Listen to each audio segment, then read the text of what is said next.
नमस्कार दोस्तों, मैं आपका स्वागत करता हूं अपने चैनल सेटलमेंट टेक में। तो आज का वीडियो में मैं आपको थोड़ा बताऊंगा क्रेडिट कार्ड और पर्सनल लोन को रिकवर अगर हम नहीं कर पैसे पे नहीं करते हैं तो बैंक कैसे रिकवर करता है। सबसे पहले तो आप ये बात समझ लीजिए कि अगर आपके पास पैसे हैं तो पैसे आप दे दीजिए। अगर पैसे नहीं हैं तो डरने की, घबराने की, कोई क्या कहेगा, क्या होगा, इस बारे में ज़्यादा मत सोचिए, क्योंकि ऐसे सोचने से कुछ नहीं होगा, सिर्फ आपका जो है मेंटल स्ट्रेस बढ़ेगा। ठीक है। और अब मैं आपको आगे थोड़ा सा बता देता हूँ कि अनसिक्योर्ड लोन है, उसके लिए कुछ आपने गिरवी तो रखा नहीं है, तो उसको रिकवर तो बैंक कुछ और तरीके से कर नहीं सकता। आप जब भरेंगे तो ही बैंक के पास पैसा आएगा। आप नहीं भर पा रहे हैं किसी भी कारणवश तो बैंक के पास पैसा नहीं आएगा। तो ये बात तो बहुत ही क्लियर है। उसके बाद क्या होगा, बैंक किस तरीके से, बैंक और एनबीएफसी क्या करते हैं। बैंक और एनबीएफसी, आपने किसी से भी लोन लिया हो, 100 से भी ज़्यादा बैंक और एनबीएफसी इंडिया के अंदर हैं जो आज की डेट में काम कर रहे हैं। तो वो अपने पैसे को रिकवर करने के लिए, अब वो आपसे पैसा रिकवर नहीं कर पा रहे हैं जो, क्योंकि आप पे नहीं कर रहे हैं, तो वो क्या करते हैं, आपको फेक नोटिस भेजना शुरू कर देते हैं। जो कि रिकवरी एजेंट होते हैं, वो आपको फेक नोटिस भेजेंगे, ईमेल्स करेंगे, और इस काम में कुछ लीगल फर्म्स भी होती है जिनके साथ इनका टाई अप होता है। तो वो लीगल फर्म्स भी एक तरीके से कस्टमर को डराने के लिए लीगल नोटिसेस भेजते हैं, जो कि जिनकी कोई वैल्यू नहीं होती एक्चुअल में। कस्टमर डर जाता है क्योंकि कस्टमर को पता नहीं होता, आप कस्टमर इतना जागरूक नहीं होता और कस्टमर को इतनी नॉलेज नहीं है आज की डेट में। नॉलेज ज़्यादातर, अब लीगल की नॉलेज तो लॉयर को ही होती है, या फिर ऐसा बंदा हो जो इन बंदों के साथ जिसका पाला पड़ता हो। जैसे कि हमें भी है नॉलेज थोड़ी बहुत। ठीक है, तो हम भी आपको इसलिए बता रहे हैं क्योंकि हमें नॉलेज है और हम चाहते हैं कि कोई और बंदा घबराए नहीं, चिंता ना करे, और कहीं ऐसा ना हो कि कोई डिप्रेस हो जाए।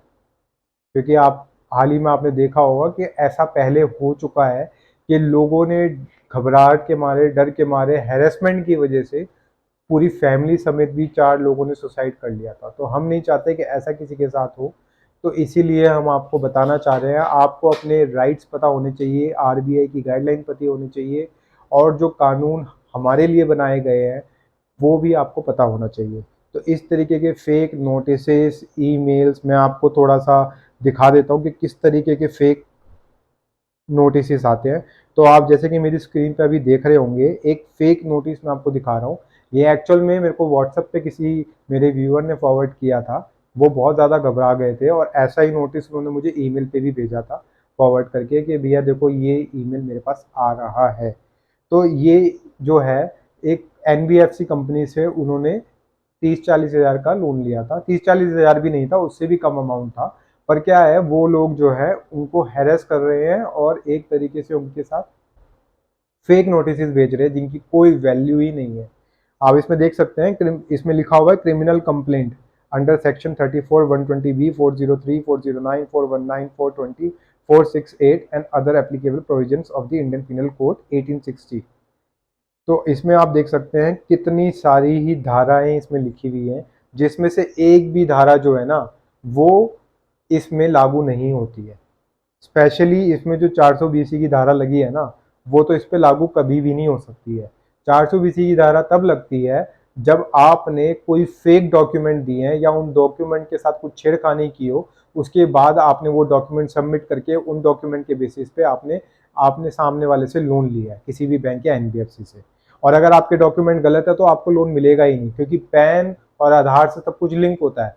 अगर आपने पैन आधार दे दिया है तो बैंक और एनबीएफसी के पास आपका पूरा का पूरा जो भी आपकी डिटेल्स हैं, आपका जब से अकाउंट स्टार्ट हुआ है, जब से आपका सिविल में अपडेट होना शुरू हुआ है, आपने कहीं पेमेंट करी या नहीं करी, सब कुछ वहाँ पे अपडेटेड होगा।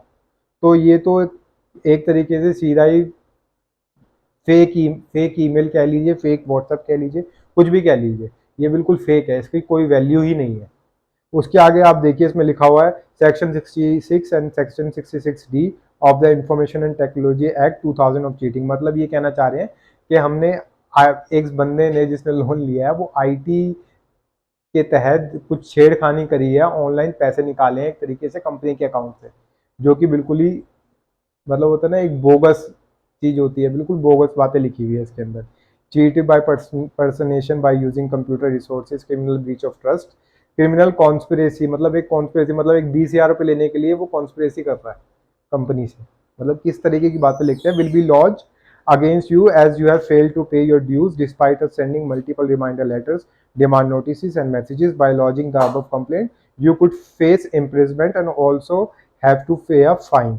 To avoid imprisonment and fine, we are making a final offer of rupees 38,745. तो इन शॉर्ट दोस्तों ये सब कुछ बोगस लिखा हुआ है, जो भी है ये तो जेल कराने की भी धमकी दे रहे हैं।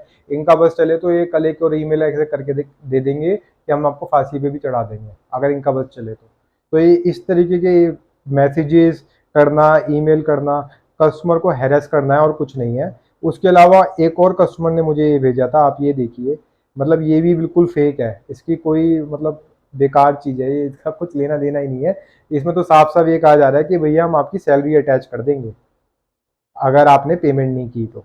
अब सैलरी अटैच कैसे कर देंगे, इसके अंदर लिखा हुआ है please find attach the salary attachment legal notice.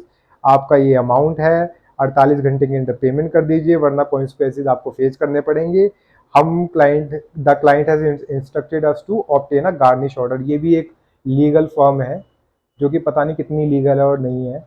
इन्होंने कस्टमर को जो है इस तरीके का नोटिस भेजा है जो कि बिल्कुल बोगस और फेक है, ठीक है। और इस कस्टमर ने सेटलमेंट भी करा लिया है और वो भी सिर्फ 12% पे बैंक के साथ, ठीक है। तो वो भी ये नोटिस भेजने के 6 महीने बाद सेटलमेंट हुआ है, ठीक है। तो ये बिल्कुल ही बोगस है। गार्निश ऑर्डर एक तरीके से अकाउंट कुर्की का ऑर्डर होता है जो कि आपको सिविल सूट फाइल करना पड़ेगा और कोर्ट से ऑर्डर लेना पड़ेगा। ऐसे नहीं कि उन्होंने लिख के भेज दिया और हो जाएगा, केस चलेगा बकायदा। तो ये सब बोगस है, इसकी कोई वैल्यू नहीं है। तो इस तरीके के तो ये आप देखिए ईमेल करते हैं कस्टमर को और व्हाट्सअप करते हैं जो बिल्कुल ही फर्जी होते हैं। तो इनसे घबराए नहीं, आप सही बंदे से सलाह लीजिए। ये सब बिल्कुल फेक है, इनकी कोई वैल्यू नहीं है। आपको मैंने जो दोनों दिखाए, एक एनबीएफसी का था और एक बैंक का था। ये दोनों ही इस तरीके के हथकंडे अपनाते हैं कस्टमर से को डराने के लिए, कस्टमर को मेंटली हैरेस करने के लिए। अब उसके बाद क्या हथकंडे अपनाए जाते हैं, क्योंकि ये अनसिक्योर्ड होता है।